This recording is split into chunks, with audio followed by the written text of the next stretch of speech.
হে দেবাদিদেব মহাদেব, এলা তো অন্তত তোমার দিব্য দৃষ্টি খুলো। মত্ত ধামে তোমার ভক্তগণ অধীর আগ্রহ নিয়ে জল ঢালে রাখছে।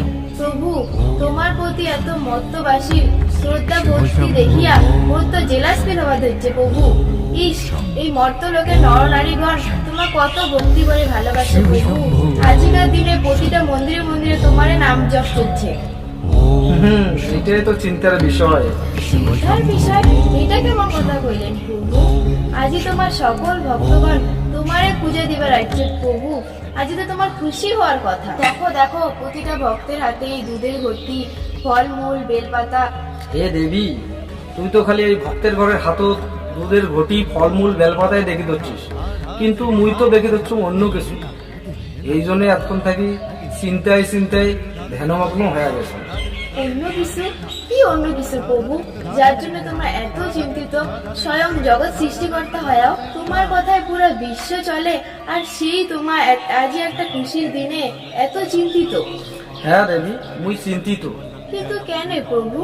মুই চিন্তিত এই কারণে, এই আজি নারী ভক্তর ঘর এমন এমন মনোকামনা নিয়ে আসছে মনটে, যেগুলো মুই তথাস্থও কোয়ার পাং না, আবার নাও কোয়ার পাং না। কারণ তোমরা এমন এমন মনোকামনা নিয়ে মোড়েটে আসছে বললে যদি মুই তথাস্থ কম, তাও কয়দিন পরে আসি ওই মোড়ে চরণ করি কান্দিবে। আর যদি না কম, বরটা না দেন, তাও কয়দিন পরে আসি ওই মোড়ে মন্দিরত কান্দিবে। এই জন্যে মুই এই নারী ভক্তগুলো নিয়ে মহা চিন্তিত। ইমেল মোর বর দিবারই ভয় নাই। কোন কি প্রভু, তোমরা জগতের সৃষ্টিকর্তা হয়াও মর্তের নারীগণক বর দিতেও এত চিন্তিত? তোমরা তো এত চিন্তিত কোনোদিন দেব দানবকে বর দিতে হয় নাই। মর্তের নারীগণ কি দেব দানবের থেকেও বেশি শক্তিশালী প্রভু? নানা দেবী, ব্যাপারটা শক্তিশালী আর দুর্বলের না হয়। এই মর্তধামত বর্তমান চলছে কলিযুগ, আর এই কলিযুগের নারীগণ এমন ক্রিটিক্যাল, আর এমনি এমন ক্রিটিক্যাল আর্জি নিয়ে মোড়েটে হাজির হয়, মুই স্বয়ং সৃষ্টিকর্তা হয়েও চিন্তা করি যান যে এই মেয়ে তথাস্থ কইন না করি। তথাস্থ কইলেও সমস্যা, না কইলেও সমস্যা। এটা আরো কেমন কথা প্রভু? তুই স্বয়ং দেখে মোর ভক্তের চাওয়া পাওয়া গেলে একবার।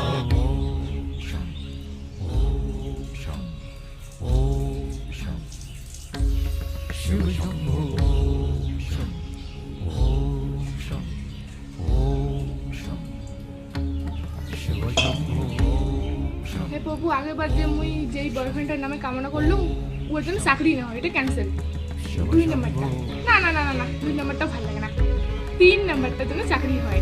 তাহলে আমি প্রতি বছরই আসি নিজের জল ঢালতে। তাই শুনলু তো দেবী, মোর ভক্তের চাওয়া পাওয়া গেলে। এতে সমস্যা কি আছে প্রভু? তোমার ভক্তগণ যেটা প্রার্থনা করে দিচ্ছে তো দিয়ে দাও। সমস্যার কি হল? এতে কেনা হল মহা সমস্যা। প্রতি বছরে এই ভক্ত মোড়েটে জল ঢালির আইসে আর একজনকার করে চাকরির বর্ষায়, আর উনি তথাস্থ কয়ায় যান, আর ওর বয়ফ্রেন্ডের ঘর চাকরি পায়, আর ওর সারি সারি চলছে। তাহলে তোমার এই ভক্ত মহা দুঃখিনী প্রভু। দুঃখিন না হয়, এখানে হল বিষ ঝগড়ি। ইনের স্বভাবের কারণে ইয়ের বয়ফ্রেন্ডের ঘরে ইয়ে সারি চলিবে। ইয়ের এই ঝগড়ি স্বভাবের দোষে ইয়ের বয়ফ্রেন্ডের ঘর চাকরি পায় পায় সারি চলিবে। আর এইবার ইনে যার জন্য চাকরির বর্ষা আবার আসছে, তার আমি চাকরির বর্ষা ধ্যান কেমন করি? কেন প্রভু, তোমার চাইলে কি এমন আছে যে অসম্ভব? শোন পার্বতী, ইন্দ্রা খালি প্রার্থনা করলেই তুমি সাথে সাথে প্রকাশ করার পাং না। সব কিছুরই একটা নিয়ম আছে, একটা সিস্টেম আছে। এই পুরা জগৎ সংসারটাই তো একটা নিয়ম অনুসারে চলে নাকি? নিয়মের ঊর্ধ্বে কাহো না। যার যেটা যোগ্যতা পায় সেটার ফল পায়, আর এই যোগ্যতাটা আছে কর্মের মাধ্যমে। আর মোর এই ভক্ত যার জন্য চাকরির বর চাওয়ার আসছে, তাই যদি এই চাকরি পাওয়ার কর্মটাই না করে, তাহলে ওই চাকরিটা পায় কেমন করি? কেন প্রভু, তোমরা তো জগতের সৃষ্টিকর্তা, তোমরা তো চাইলে সবে সম্ভব। কথা সত্য, মুই চাইলে সবে সম্ভব, কিন্তু মুই যদি এইভাবে সবাইকে ঢালাও তথাস্থ কয়া যান, তাহলে তো মর্তধামের সমস্ত নরনারীগণ কর্মে বিমুখ হয়ে পড়বে, আর এতে জগৎ সংসারে মহা সংকট নামি পড়বে। এই জন্যে মুই ভক্তের ঘরে সব চাওয়া পাওয়াতে তথাস্থ কম। যায় যেমন কর্ম করবে তাই তেমন ফলে পাবে, যায় যেটার জন্যে কঠোর পরিশ্রম করবে তাই সেটার ফল অবশ্যই পাবে। আর মোর আশীর্বাদ তো সবার জন্য সদাই আছেই।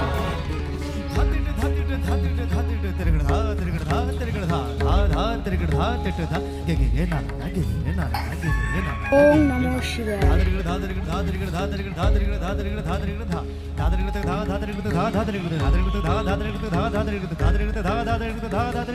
বাহ প্রভু, তোমার এই ভক্ত তো খুবই ভোলা ভালা, তোমার কাছে কোনো কামনাই করলেন না।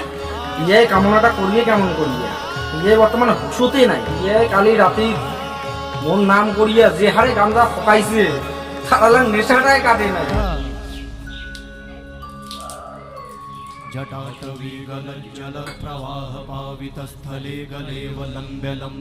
হে প্রভু, এইবার যেন মুই পরীক্ষা সবগুলোতে এ প্লাস পাই, আশীর্বাদ করিস। দেখ দেখ পার্বতী, মোর এই ভক্তের কাণ্ডটা দেখ। ইমে সারা বছর বই না পড়ি টিপছে মোবাইল, আর ইয়াক মুই এ ক্লাস নাম্বার পর বড়টা ব্যাং কমন করি।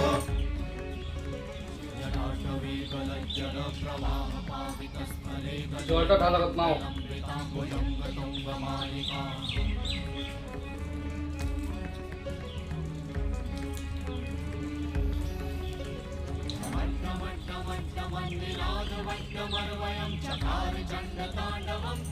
ওম নমঃ শিবায়। হে প্রভু, এইবার যেন আমার বন্ধনের লোনটা পাস হয়ে যায়। প্রভু, আমি অনেক দিন থেকে ঘুরে যাচ্ছি, প্রভু আশীর্বাদ করিস প্রভু। সর্বনাশ, পার্বতী দেখছিস দেখছিস মোর ভক্তের ঘরে চাওয়া পাওয়া গিলা। ইমরা কোটে কোটে হাতে লোন নিয়া কিস্তি ডিউ ফেলিয়া সিভিল করি ফেলাইছে খারাপ, আর মোটটা হচ্ছে বর্ষা বাবু। এই বরটা ব্যাং কেমন করি। সত্যি প্রভু, আজব তোমার ভক্তগণ।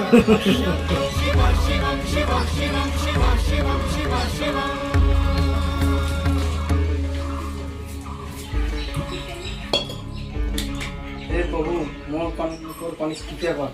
এই 2 বছর হাতে ব্যবসা করার সময় খালি লজে হয়। তুই দেখ প্রভু। প্রভু, এই ভক্ত তো তোমার বড় দিবারে পান, এই ভক্ত কর্ম করে। কথা তো ওইটে, এই ভক্ত দিছে পোল্ট্রির ফার্ম। ইয়ে না করে পোল্ট্রি ফার্মত কাজ সময় মতো না যায়, দানা হয় না। পোল্ট্রির বাচ্চা যায় মরি যায়, আর উয়ে আসিয়া যে আর্জি না খাইছে, প্রভু চোখ খুলিয়া দেখ মুই ওটা কি দেখি।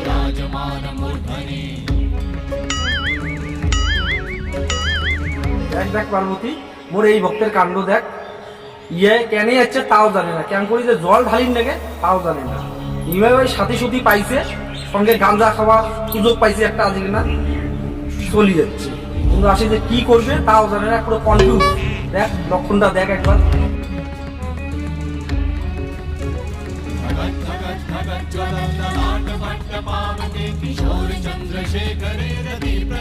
হ্যাঁ প্রভু, তুই তো সবে জানিস, তোর তো চাওয়া পাওয়ার কিছুই নেই।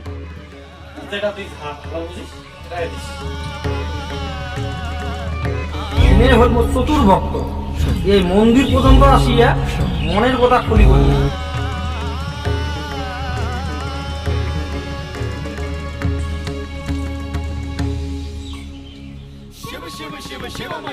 হে প্রভু, মুই তোর কাছ থেকে কিচ্ছু চাই না, মুই খালি চাও তোরের মতন যেন একটা স্বামী চাও। হ্যাঁ প্রভু, এই তো তোমার একনিষ্ঠ ভক্ত, ইমরা তোমার খুব ভালোবাসে। ইয়াক তোমার নিশ্চয়ই বর দিবে। না, ইয়াক এই আশীর্বাদ মুই দিবার পাইনি না, কেনে প্রভু কেনে? কারণ ইয়াই মদ গাঞ্জা ঝিলি পেতায় না আসে। আশীর্বাদটা দেন কেমন করি। এই বরফ যদি মুই তথাস্থ কম, তাহলে না কয়দিন পরে আসি ফির মোড়ে এটে কাম দিবে। হে প্রভু, কেমন একটা বর দিবে। তাই ইয়াক মুই এই আশীর্বাদটা দেন কেমন।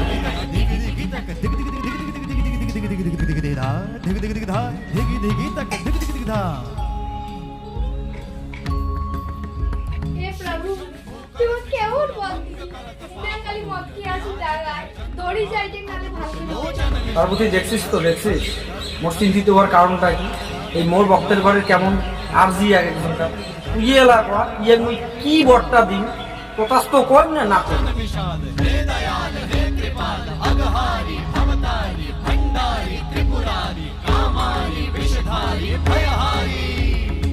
হে ভোলেনাথ, এতদিন যেরকম করে তুই তোর ভক্তের উপর কৃপা বজায় রাখছিস, এইভাবেই কৃপা করে যাইস প্রভু, যাতে প্রত্যেক বছরে তোর চরণ রাশি ফুল জল দিয়ে যাওয়ার পাম।